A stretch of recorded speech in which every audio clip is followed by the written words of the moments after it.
Allah berfirman, Nabi bersabda, setan pun menggoda, malaikat menjaga, kami pun berkata, Assalamualaikum warahmatullahi wabarakatuh.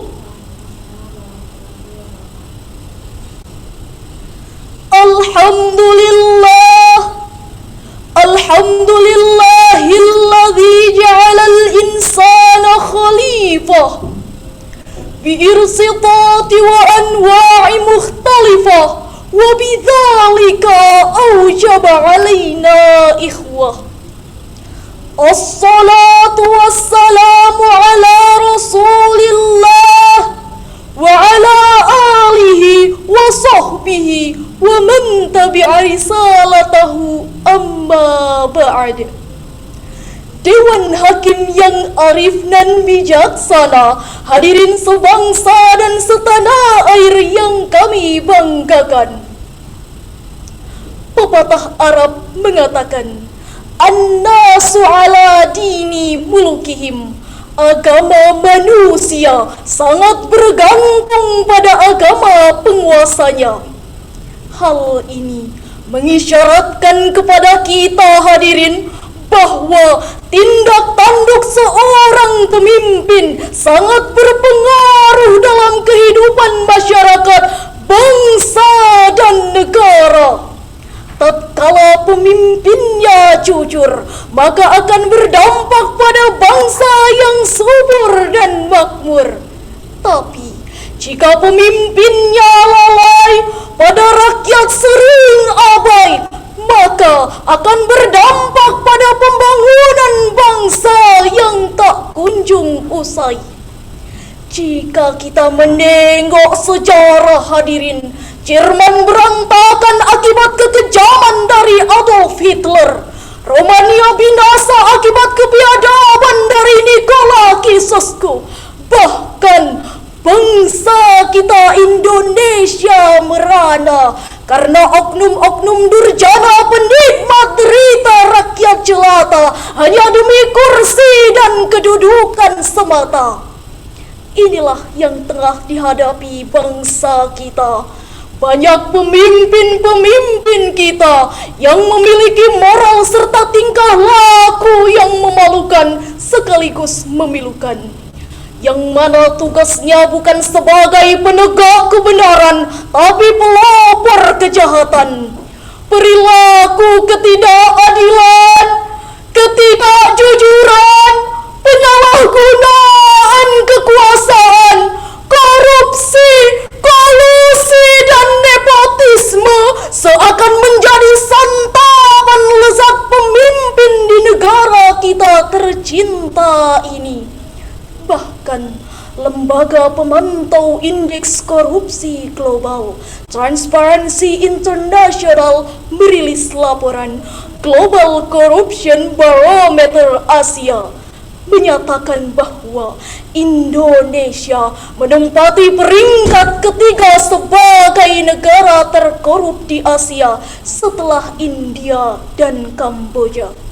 Dampaknya hadirin, pembangunan terhambat, ekonomi tersendat, pendidikan tersumbat, kemiskinan terus meningkat, rakyat semakin melarat, hukum hampir sekarat karena tak mampu menjerat para koruptor biang penjahat yang dikutuk dan dilaknat. Pertanyaannya, apakah mungkin tercipta bangsa yang baldatun thayyibatun jika pemimpin kita masih seperti ini? Tentu tidak hadirin. Oleh karena itu, mengembalikan karakter pemimpin yang sesuai dengan petunjuk Al-Quran adalah solusi terbaiknya. Mengingat pentingnya hal tersebut, kami akan menyampaikan syarahan Al-Quran yang bertajuk Kepemimpinan di Era Global dengan berlandaskan Al-Quran Surah Al-Ahzab ayat 21. Allah subhanahu wa ta'ala berfirman, A'udzubillahi minasyaitonir rajim.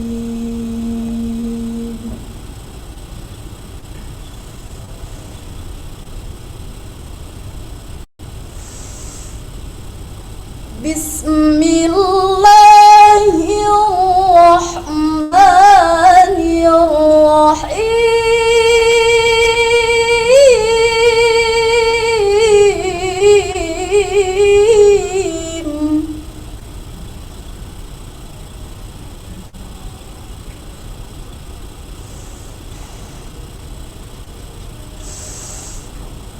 Laqad kana lakum fi Rasulillahi uswatun hasanah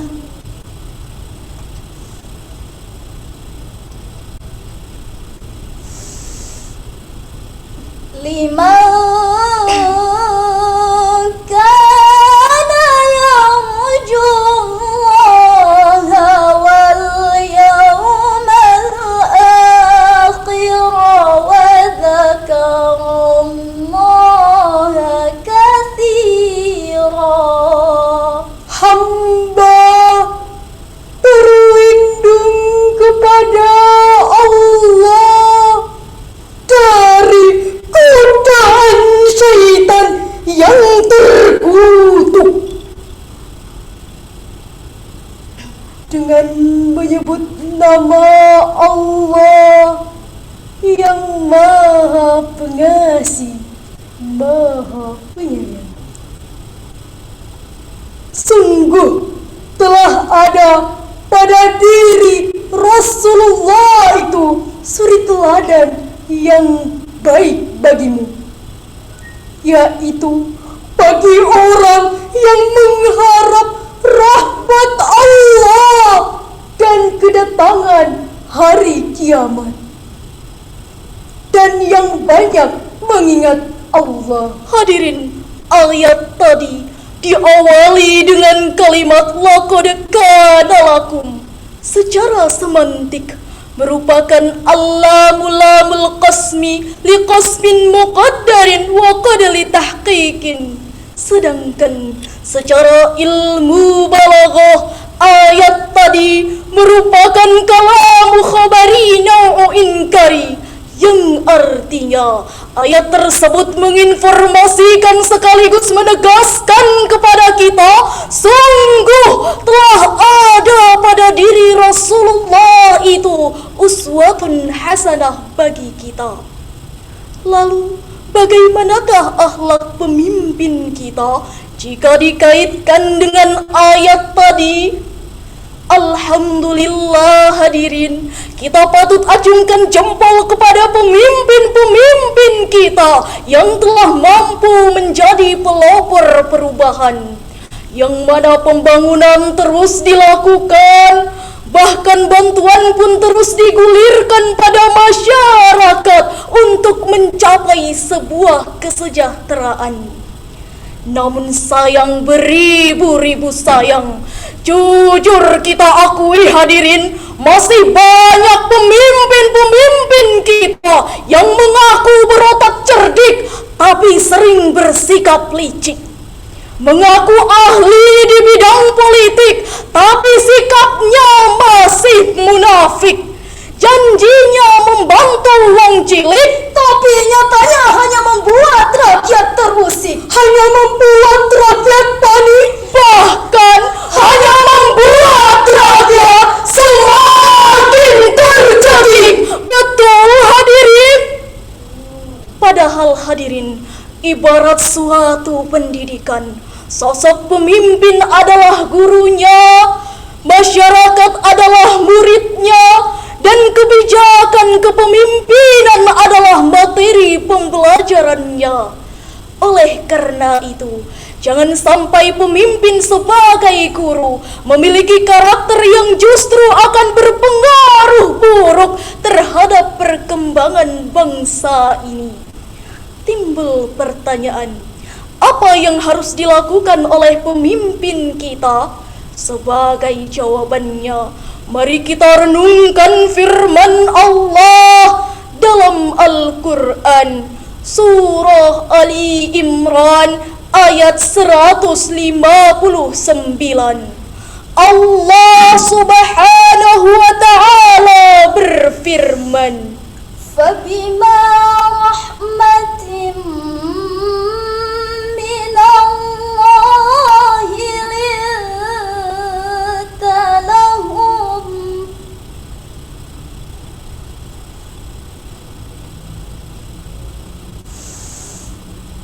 وَلَوْ كُنتَ فَظًّا غَلِيظَ الْقَلْبِ لانفضوا من حولك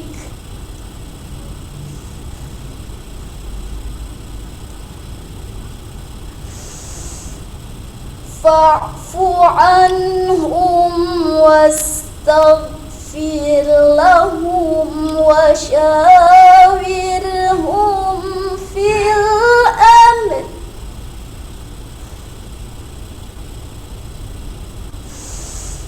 فإذا عزمت فتوكل على الله